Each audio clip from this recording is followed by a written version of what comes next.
E aí, o outro princípio é o princípio do aquecimento de público. Eu quero saber também, para quem puder falar, quem conhece esse conceito, que é um conceito que norteia isso mais especificamente nas campanhas de tráfego. Os outros norteiam os funis, a estratégia de marketing, estratégia de conteúdo e também a estratégia de tráfego, mas esse principalmente está ligado ao tráfego pago. É um outro princípio que norteia o que a gente vai fazer. A Ana também conhece.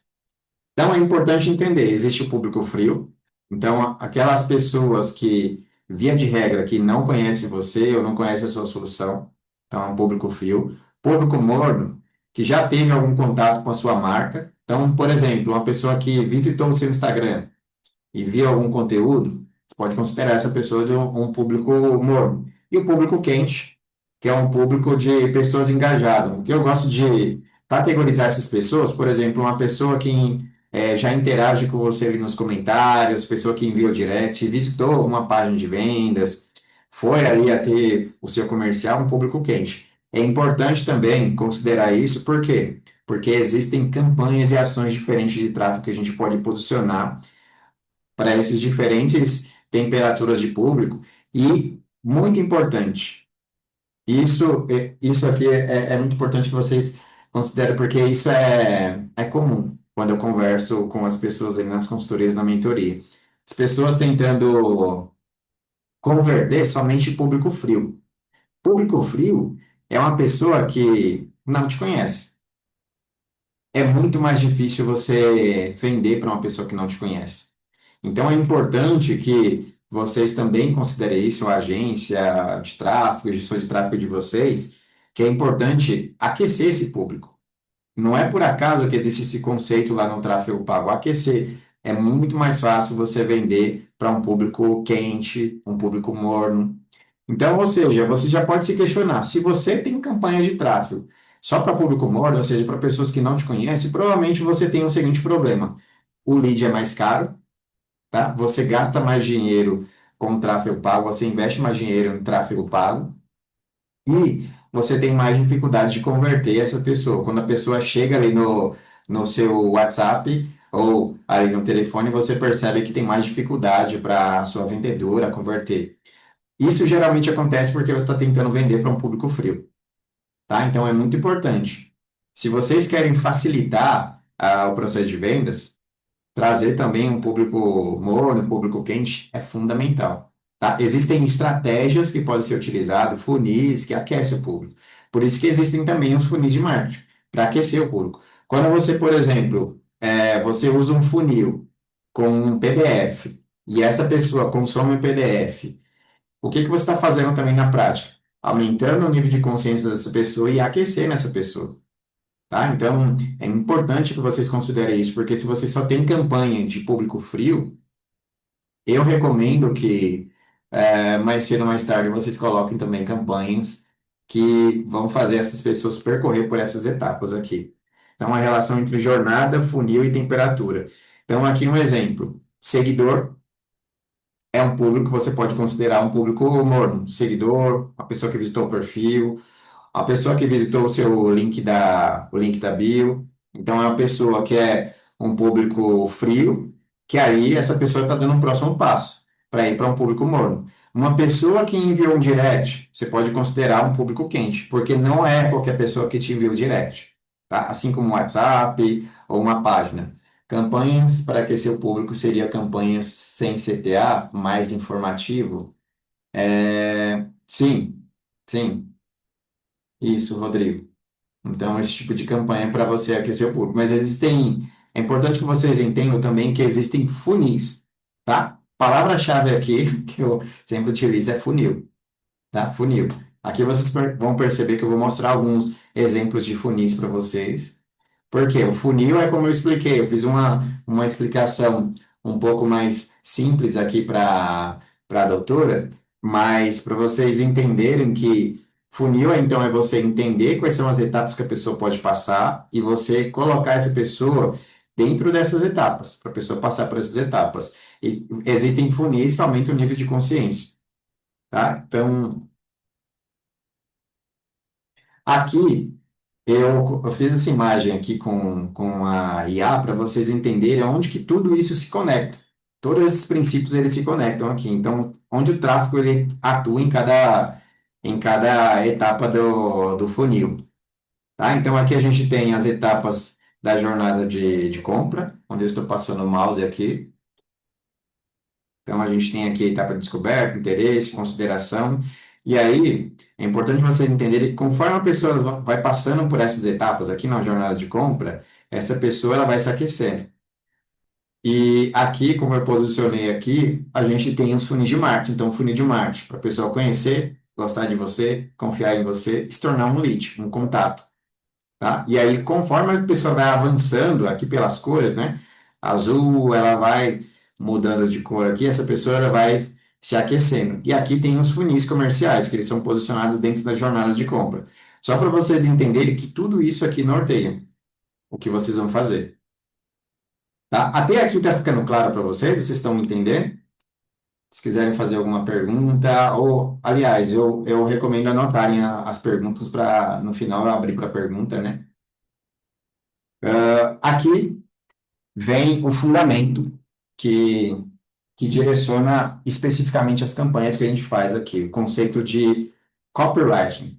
Por que que eu resolvi trazer essa questão do copywriting? Porque de todas as pessoas que eu converso, da grande maioria das pessoas que eu converso, eu percebo que as pessoas elas dão pouca importância para o copywriting.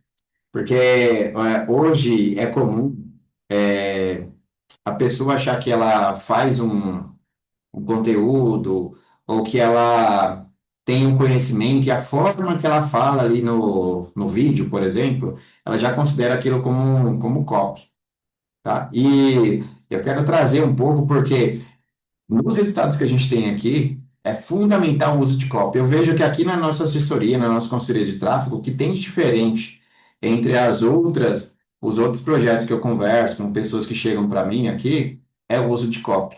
Eu vejo que as pessoas dão pouca importância para o uso de copywriting. Copywriting é fundamental, fundamental. Para quem não sabe o que que é copywriting, resumindo, o copywriting é uma ciência, tá?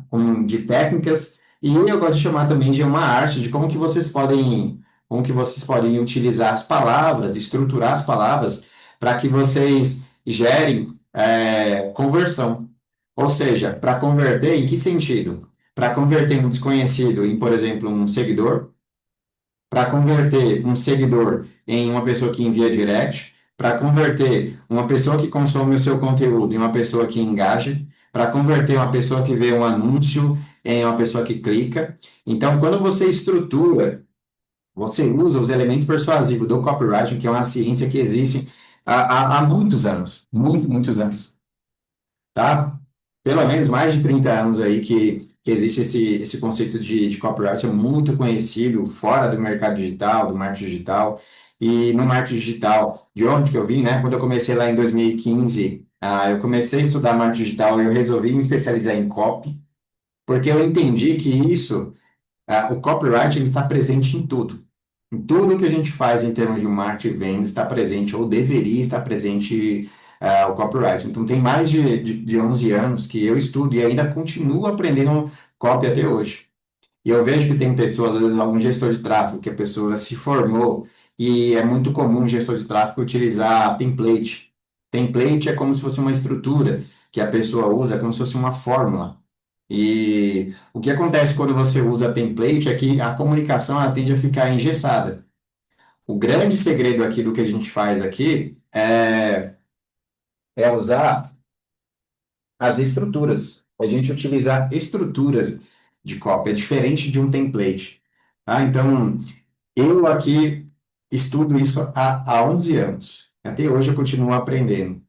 Será que, no caso de vocês, que tem ali, de repente, gestor de tráfego, uma agência, será que essa pessoa está utilizando o copy da forma que deveria? Será que a comunicação, por exemplo, se vocês percebem que chega muito lead curioso, você tem a grande, ou 100% dos casos das pessoas que chegam são curiosos, provavelmente é um problema de copywriting, problema de copy, de comunicação do anúncio. Não é ali da campanha que está sendo utilizada, da comunicação. Então, é importante você entender que o copy está muito relacionado estudo de comportamento humano. Eu, como copywriting, o que que eu faço, né, ao longo desses 11 anos? Estudo o comportamento humano. Por quê? Eu preciso entender como que as pessoas pensam, o tipo de palavra, né? O que eu gosto de dizer é que uma palavra muda tudo. Se eu troco uma ordem de uma palavra, uma estrutura de uma palavra, muda o comportamento, a decisão que a pessoa pode tomar, né? Então, eu trabalhei em um projeto de de marketing digital lá em 2018, que é um projeto que faturava múltiplos sete dígitos, e ali uma das bases daquele projeto era o uso de copyright, até porque a pessoa que eu trabalhei é especialista em copy, foi ali onde eu aprendi muito sobre copy também, fiz várias formações, e é importante que vocês, se vocês dão pouca importância, que vocês deem mais importância sobre a importância sobre o uso de copyright. Não é à toa que um copywriter, quando você tem um copywriter profissional, uma pessoa especializada em copy, é um profissional caro, né? Não é à toa que uma pessoa que faz o trabalho de copy pode receber de 2.500 até 10.000 reais. Existem copywriters, pessoas que fazem só a parte de copy, que recebem mais de 10.000 reais, quando é um copy de nível mais avançado. Nesse projeto que eu trabalhei em 2018, só aí para ser um copywriter eu tinha um salário de 2.500 reais por mês. E hoje eu vejo que as pessoas negligenciam essa questão do copy. E isso acaba sendo um dos problemas. Para quem quer aprender um pouquinho mais sobre copy, não se tornar especialista, que eu não recomendo os profissionais da saúde se tornarem especialistas, mas é um livro que eu recomendo, que é o Armas da Persuasão.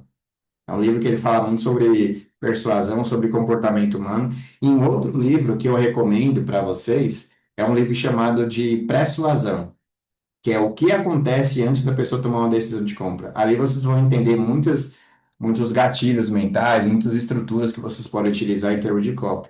Então, é importante que vocês entendam que copy está presente em tudo, nos anúncios, no conteúdo, em roteiros, em WhatsApp, vendas. Copy está presente em tudo. Eu, como copywriter, nos projetos que eu atuo como consultor, como mentor, como estrategista, eu uso copy para tudo. Em todos esses pontos aqui, que eu acabo ajudando em alguns projetos, o que norteia o que a gente faz é copy. Copy está no DNA de tudo que a gente faz aqui na nossa empresa de consultoria, tá? E copy é o que faz com que a gente consiga filtrar as pessoas. Então, existem palavras que vocês podem utilizar para filtrar palavras, ângulos diferentes, e aí, como eu falei por aqui, uma palavra muda tudo. Se você erra uma palavra, por exemplo, uma palavra de filtro que pode utilizar. Isso é importante vocês conhecerem o público de vocês, claro, né? Começar lá pela base do marketing, conhecendo o público de vocês. Quando você conhece o seu público, a sua persona, você vai mapear o que dentro do trabalho de copywriting eu gosto de fazer, que é o mapeamento de campo semântico, ou seja, quais são os tipos de palavra que eu posso utilizar que vai gerar conexão com o meu cliente ideal, com a minha persona. Palavras que quando eu falar eu vou conectar com essa pessoa. Por exemplo, se você, para quem trabalha com lente de contato, se você tem conteúdo, por exemplo, falando sobre dor de dente, é um tipo de palavra que está conectada com esse público que compraria lente de contato? Provavelmente não. Então é importante, assim como outras palavras que estão relacionadas ao cargo, ao desejo, que vocês podem utilizar ali na comunicação de vocês. E quando vocês acertam na comunicação, né, nos elementos de copywriting, vocês conseguem também atrair e filtrar quem pode pagar e quem não pode pagar. Ontem teve um caso na mentoria, eu conversei com um doutor também, que trouxe aquele caso ontem ali do problema de atendimento, e como eu falei para ele, as chances são que um dos problemas que existem ali no projeto dele é o problema com o copywriting e as campanhas de tráfego, porque provavelmente ali estão chegando pessoas que são as pessoas com perfil errado, que não conectam com aquilo que ele vende. E isso a gente consegue fazer através de copyright. Um segredo não é a gente utilizar os templates, são as estruturas. Eu vou mostrar algumas estruturas de copy aqui para vocês, só para vocês entenderem, tá? E tem muita gente que, como eu falei, que usa template. O template deixa muito engessado. Quando você tem um conhecimento de copyright mais profundo, você consegue fazer as estruturas. Eu vou mostrar aqui uma estrutura para vocês entenderem a diferença de um template e de uma estrutura. Existem muitas estruturas. Por aqui no nosso trabalho aqui de consultoria, a gente usa pelo menos tem 19 estruturas diferentes que a gente costuma utilizar por aqui para fazer a comunicação dos anúncios. Então, existem muitas por aí, às vezes você usa só uma.